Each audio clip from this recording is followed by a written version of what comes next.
Hello.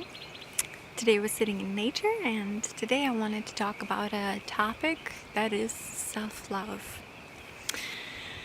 I've struggled with self-love throughout my life, and only recently I started to come to conclusion what it is, and it started to shape up in my head a little bit better, so I wanted to share it with you.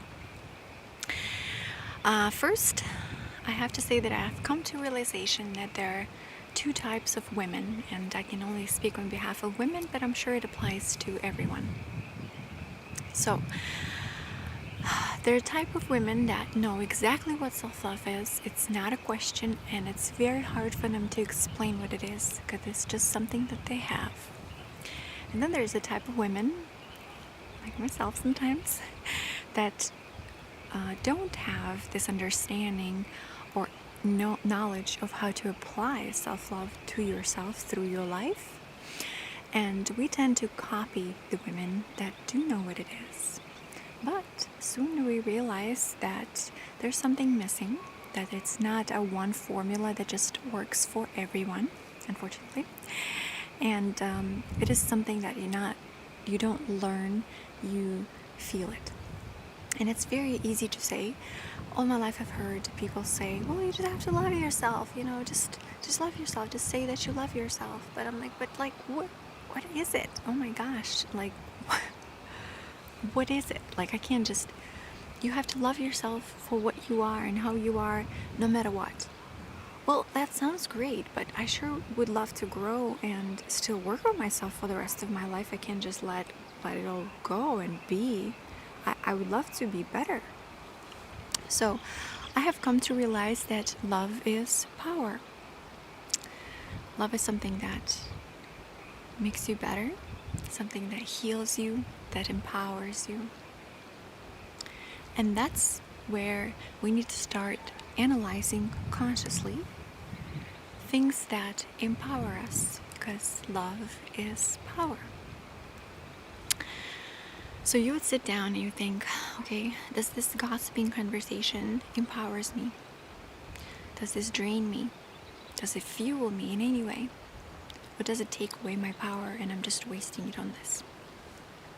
Then you have to make a decision whether you want to stop it or not, because the key is to find out what you like and what empowers you, what makes you better in every different steps of your lifetime. Does this conversation help me? Does it empower me? No, it doesn't. Okay, maybe I should stop it then.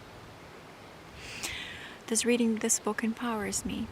Yes, it does. Great. Keep on doing that. So self-love is doing more of the things that empower you and doing less of the things that drain you. It includes your conversations, your relationships, your diet choices, workout. Like, there's not one person they can ask, well, unless you have some kind of disability, anyone ask, does this workout empower me? Of course it does. We all know. Let's just not be kidding ourselves and just try to be real to yourself. Just self-awareness is number one thing that can help you in life. It helps you create better relationships because you will know your boundaries and what you like and what you don't like. And that's one of the things that you should start from, is being self-aware, is just consciously creating another person in your head who just checks on everything. Make it a habit if you can. I do my best to try and do that, but I'm not a perfect human being. I'm still working on it.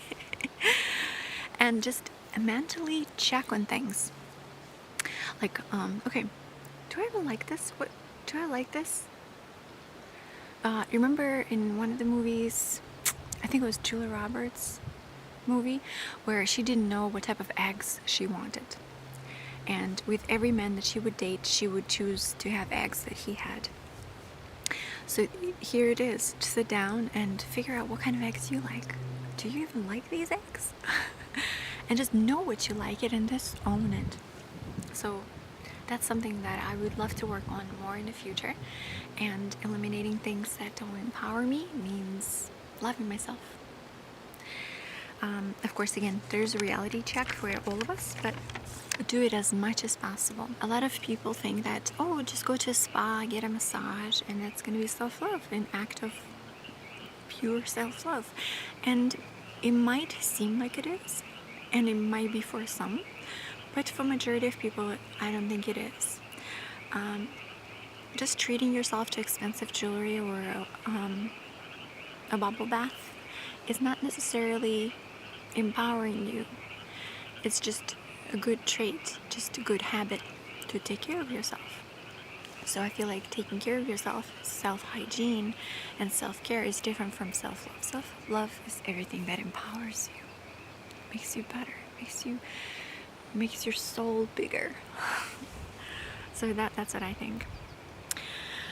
Okay, so, you might know that I love crystals, and they're not the ones that heal us. They just are there with us while we heal them. So it's just a tool to help you go through life and work your things out.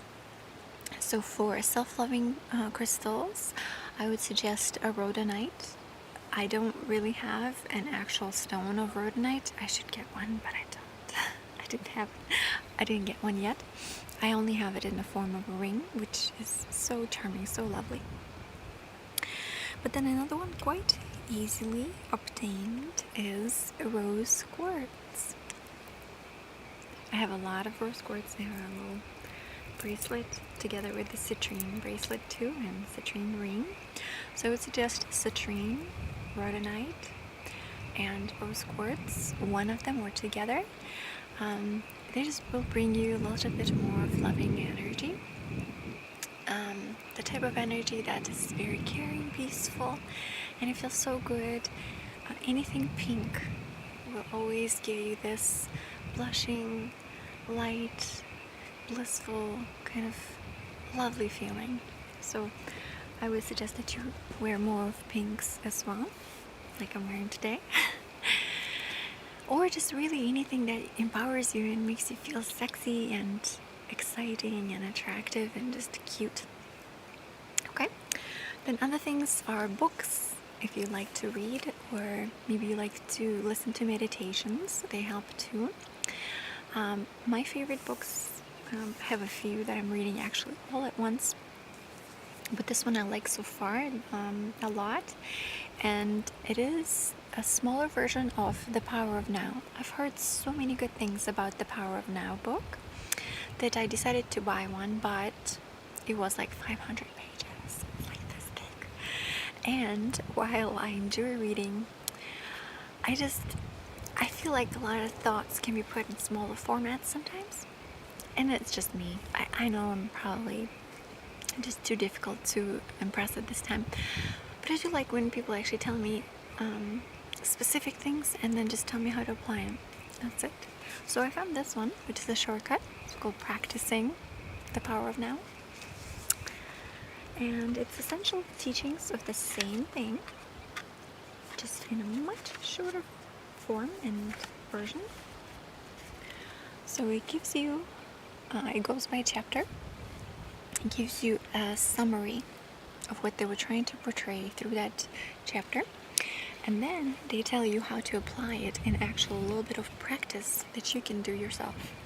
So again, I'm not promoting this book or anything, but it sure is much thinner. I think it's just over 100 pages, 142 I think, or just around that.